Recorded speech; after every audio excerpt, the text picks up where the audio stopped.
June 1984, Shorthand English Senior Grade. Get ready for the dictation. 10 seconds. 5 seconds. Start. Mr. Speaker, sir, this kind of resolution is coming for the second time in this House.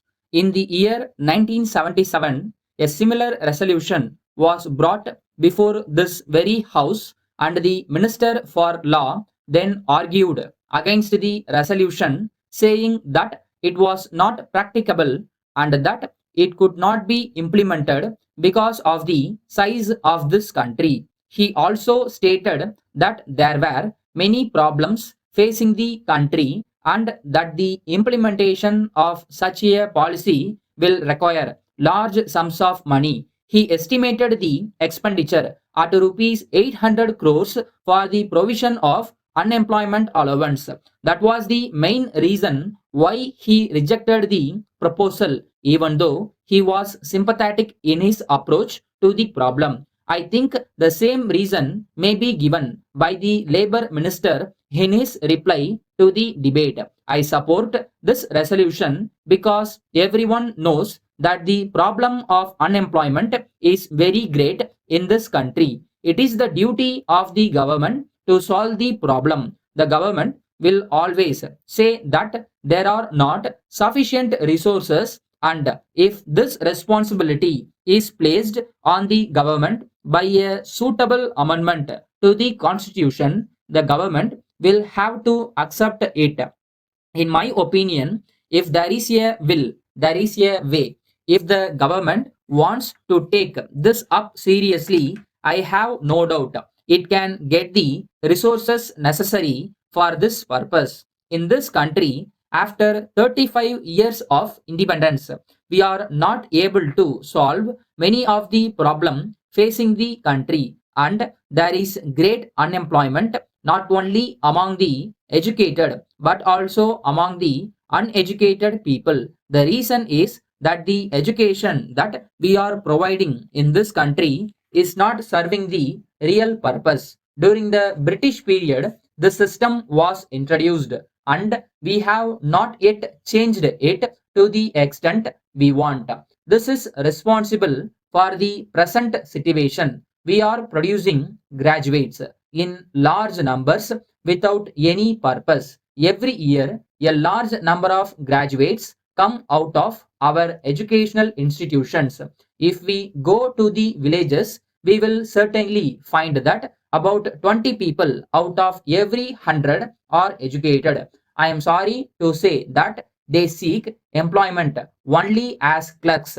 They also expect the government to provide them such jobs. No government will be in a position to provide jobs in the country. Any political party may say that it will provide employment to all, but after coming to power, it will find that it is not possible. In my opinion, it will be very difficult for any party to provide employment to all the people unless there is a great change in the educational system which was introduced a long time back.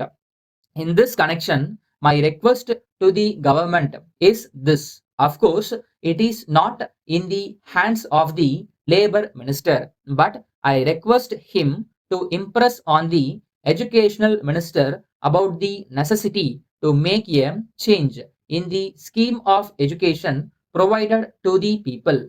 One of the reasons for the fall in the standard of education is that our young men do not benefit at all from the education which is now provided in our educational institutions.